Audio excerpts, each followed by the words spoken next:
It started with smoke, not from a fire, but from the grill in my backyard. It was my birthday, and I was flipping burgers with my brother while music played, kids ran around, and the sweet smell of barbecue filled the air. I should have known something was going to go wrong the second I saw her watching from across the street, arms crossed, scowl locked in. Her name's Marla Head of the HOA, self-proclaimed protector of peaceful living, and unfortunately, my next-door neighbor. She's also an extreme vegan, and when I say extreme, I mean dangerously so. Now look, I don't care what people eat. You want to live off lentils and oat milk, go right ahead. But Marla, she made it her mission to convert the whole neighborhood. She'd peek into grocery bags, lecture kids for eating ham sandwiches, and hand out flyers about animal souls and the meat genocide. You'd be coming home from a long day of work, and boom, there she is on your porch, telling you you've got blood on your hands because you bought hot dogs. At first, we laughed it off. We figured she was just intense. But over time, it got weird. She'd follow delivery trucks and ask if we were importing meat.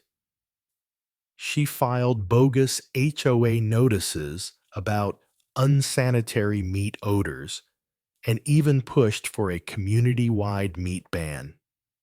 Of course, nobody took it seriously until she showed up at a board meeting and claimed the HOA had officially voted to make the entire subdivision vegan. Never mind that she was the only one who voted. She had the confidence of a tyrant. I kept my distance. Tried to be civil, even friendly at first. But she was the kind of person who saw barbecue as a personal attack. So when my birthday rolled around and we planned a big cookout with friends and family, I didn't even bother telling her we were on our own land doing something completely legal. The party started off great. My uncle brought his famous ribs. My cousins showed up with corn on the cob and beer, and everyone was just happy. Laughter, good food, music. It was exactly the kind of moment you hold on to in a chaotic world. And then the yelling started. Marla stormed onto the sidewalk in front of our yard, waving a binder in one hand and pointing like she was some kind of prophet. "You're violating community standards," she screamed. "This is a vegan neighborhood. What you're doing is illegal." I turned the music up. Not to drown her out completely, just enough to signal we weren't interested. We didn't respond. We didn't shout back. We just kept grilling. I saw her pace for a bit. I assumed she'd go back to sulk inside like she usually did. That's not what happened. Maybe 5 minutes passed. I had just flipped a steak and was laughing at some dumb joke when I heard the sound. It wasn't fireworks. It wasn't a popping beer can. It was sharp, a gunshot. And then the screaming began. My wife, my actual wife, collapsed next to the cooler, clutching her side. Blood pooled around her. People ran. Someone dropped a plate. I froze. The whole world just stopped. My uncle, a retired cop, was the first to react. He tackled Marla from behind because, yeah, it was her.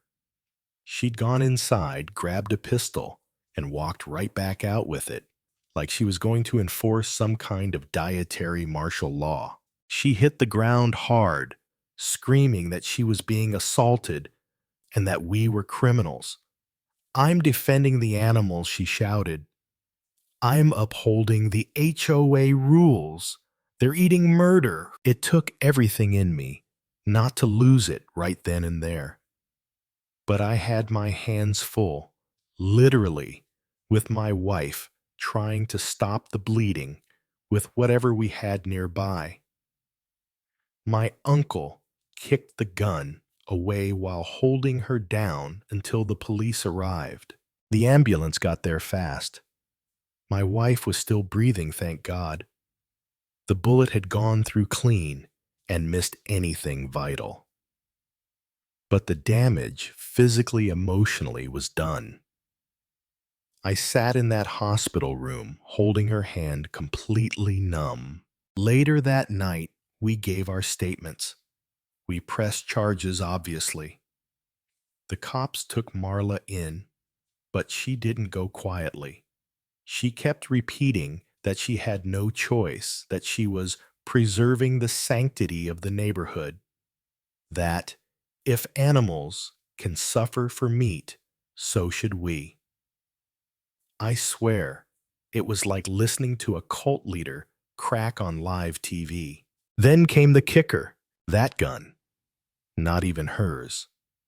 Turns out she'd taken it from another neighbor months ago, claimed it was unauthorized, and that as an HOA official, she had the authority to confiscate dangerous items. She literally stole a gun and kept it hidden for a moment like this. The trial didn't take long. Between the witness accounts, the fact that she admitted everything, and my uncle being a trained officer who witnessed the entire thing, it was an open and shut case. She was convicted of attempted murder. Her house got foreclosed while she was locked up, couldn't pay the mortgage. Nobody offered to help her. Nobody showed up to court on her behalf. Even the HOA disbanded temporarily out of sheer embarrassment. It's been over a year now. My wife's okay. There's a scar, and there's trauma that comes up unexpectedly. Loud noises, sudden movements. But we're rebuilding. We've got a new grill. The neighborhood has changed too. The new HOA president, a retired baker who just wants folks to keep their lawns mowed and their music reasonable. No more vegan manifestos. No more sidewalk screaming. And still, once in a while, I find myself thinking, is Marla in prison, trying to turn the whole cafeteria plant-based? Is she arguing with a guard about tofu versus turkey loaf? Maybe. Maybe prison is exactly the kind of reality check she needed. Look, I don't hate vegans. I don't hate vegetarians. I respect anyone's choice to live the way they want, as long as it doesn't come with a gun in my backyard. But if there's one thing this insane experience taught me, it's this. When someone starts treating ideology like law, when they stop seeing people and only see enemies of the cause, things get dangerous real fast. What would you have done in my shoes?